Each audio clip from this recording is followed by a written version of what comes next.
ख्वाजा दुनिया में 60 और 70 की दहाई में बेशुमार नए लीडर पैदा हुए। इनमें इंडोनेशिया के सुकार्नो भी थे, मिस्र के सादात और जमाल अब्दुल नासिर भी, इंडिया की इंदिरा गांधी भी, अमेरिका के जॉन एफ कैनेडी भी, ईरान के आयतुल्लाह खमेनी भी, उर्दन के शाह हुसैन भी, सऊदी अरब के शाह फैसल भी, इराक के सदाम हुसैन भी, क्यूबा के फीडल कास्त्रो भी, बरतानिया की मार्गरेट थैचर भी, लीबिया के कर्नल कजाफी भी, फलस्तीन के यासर अरफात भी, मलेशिया के महातिर मोहम्मद भी और जनूबी अफ्रीका के नेल्सन मंडेला भी। लेकिन सियासी तारीख के मौरखीन का कहना है कि पाकिस्तान के जुल्फकार अली भुट्टो दुनिया के इन तमाम लीडर्स के भी लीडर थे। भुट्टो साहब 60 और 70 की दहाई में दुनिया के 10 बड़े जबकि एशिया के सबसे बड़े लीडर समझे जाते थे। भुट्टो साहब को अल्लाह ताला ने बेशुमार सलाहियतों से नवाज रखा था। मसलन उनकी याददाश्त हैरान कुन थी। उन्हें पूरी पूरी किताबें और 400 सफ़ात की फाइलें जुबानी याद होती थी। वो टेबल टॉक और अवामी जलसों से डील करने का फन भी जानते थे।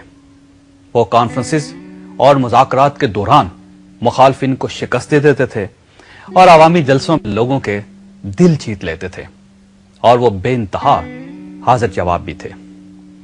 आप उनकी हाजिर जवाबी के 2 वाकयात मुलाहिजा कीजिए।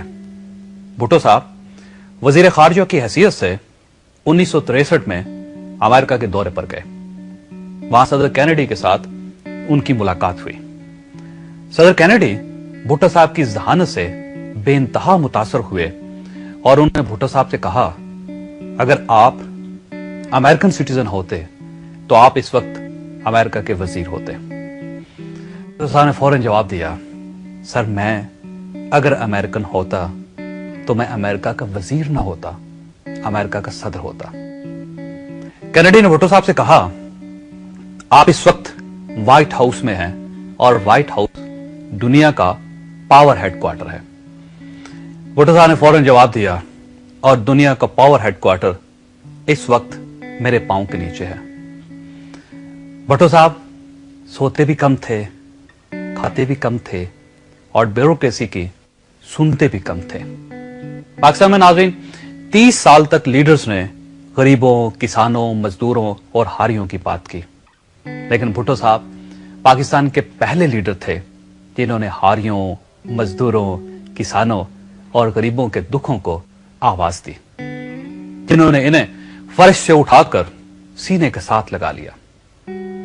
और ये जुल्फकार अली भुट्टो के इक़्तिदार के आखिरी दिनों की बात थी। भुट्टो साहब के पुराने साथी उन्हें समझाते थे, आप एहतियात से काम लिया करें, आप अमेरिका को यूं न ललकारा करें। अमेरिकन इंतकाम के मामले में बड़े संगदिल हैं। आप मजदूरों और किसानों की बात न किया करें। सरमायादार दुनिया आपको अपना दुश्मन समझ रही है। आप फौज को भी बैरकों तक महदूद करने की बात न किया करें। जर्नैल आपके गिर्द घेरा तंग कर देंगे। आप इंडिया को भी ना ललकारें, ये आपके खिलाफ साजिशें करेगा। और आप ताजरों, सरमायादारों और मजहबी वॉरलॉर्ड्स के बारे में भी बातें ना किया करें, ये लोग आपको कम्युनिस्ट मशहूर कर देंगे। भुट्टो साहब के साथी ने कहते थे, आप जरा सी एहतियात कर लें, हालात के साथ जरा सा समझौता कर लें ताकि सिस्टम चलता रहे। लेकिन भुट्टो साहब अपने साथियों को हमेशा ये जवाब देते थे कि मेरा दिल भी मुझे हालात के साथ समझौता करने के मशवरे देता रहता है। मैं भी चाहता हूं अमेरिका के मामले में, सरमायादारों के मामले में, फौज के मामले में और मजहबी जनूनियों के मामले में एहतियात किया करो।